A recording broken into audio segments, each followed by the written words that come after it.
The United States of America is gearing up for a chilling Donald Trump welcome. Donald Trump's inauguration ceremony as the US president will take place on Monday, and it has now been moved indoors because of the freezing weather conditions. Now, the Republicans were hoping that there could be a grand spectacle with regards to Donald Trump's second term, but a part of it has now been washed down. Now, this ceremony will take place indoors. The Washington's forecast says that the temperature will be well below the freezing point on Monday, which is the day when the inauguration will take place. There will be gusty winds. That's the prediction at the moment. US President-elect Donald Trump, all set to assume charge. He'll start from the 20th of January. We're standing right here on the Capitol grounds, and this is the Capitol Hill. It's all ready. And it was all supposed to go as planned when President Trump would have taken oath right there at the center of that stage that you see.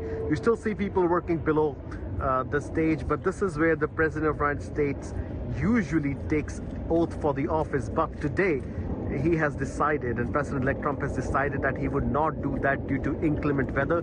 You can see there's still snow on the grounds of the Capitol. Now, this is exactly where you would see people standing, when the president takes his oath.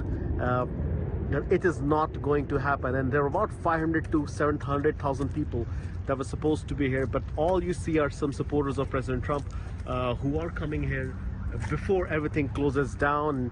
You can see as far as that place there is where people would have been standing on those barricades. And let's try to walk you through there and show you how far people would have been if had the inauguration gone as scheduled.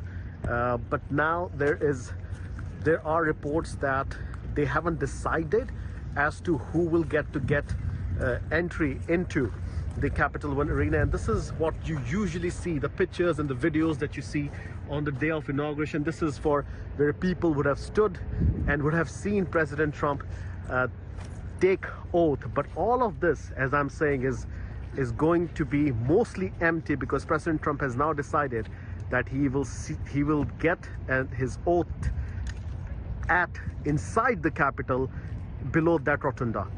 This is Rohit Sharma for India Today. We are very excited. This is our second try to get to the inauguration, and we've made it here, and we had tickets to attend, but unfortunately we've heard there's a cancellation. So we are a little disappointed, but definitely glad we're here.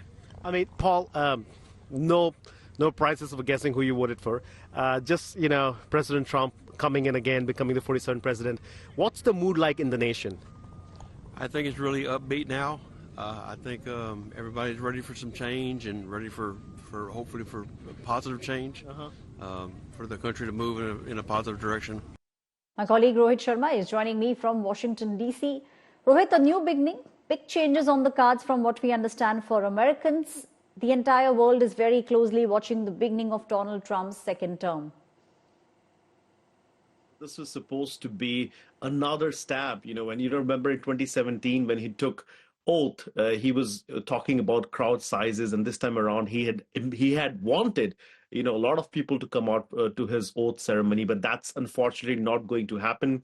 We have snow on Sunday between 3 and 5 inches predicted snow, and then we have below freezing temperatures between -5 degrees Celsius and -12 degrees Celsius on Monday. So this reminds everybody of how 40 years ago Ronald Reagan did the same thing.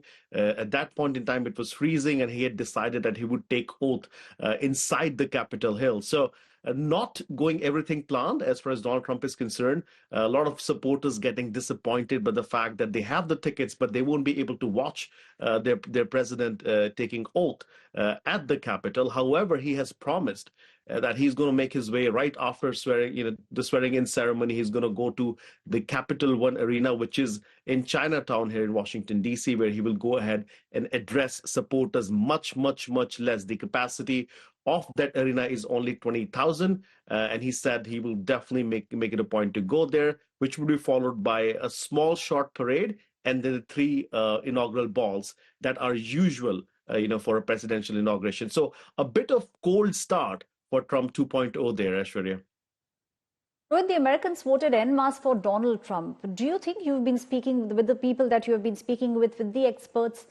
Do you think over the course of the next 4 years, Donald Trump will be able to put America on top once again? Well, look, he definitely comes with a lot of support from within his own party. In 2016, when he got elected, people thought that was an outlier. A lot of people did not expect him to win and also did not accept him once he won the presidency. But this time around, I think things have changed.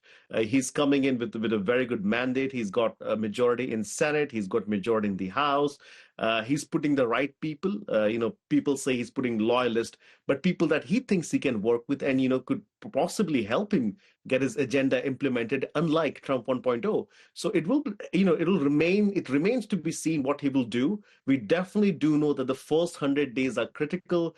He's promised shock and awe. He's talked about reducing prices. He's talked about taking on, the world leaders as far as stopping the wars. I mean, we've already seen ceasefire. He's not even the president yet, but his transition team was involved with the ceasefire that we've achieved in the Middle East. So you could see that he definitely has more, he's commanding more respect. Now, what happens over the 4 years, Ashray, I mean, your guess is as good as mine. We do not know. But definitely, I think he's going to make some very, very important decisions in the first year of his presidency to see, where it could take America next.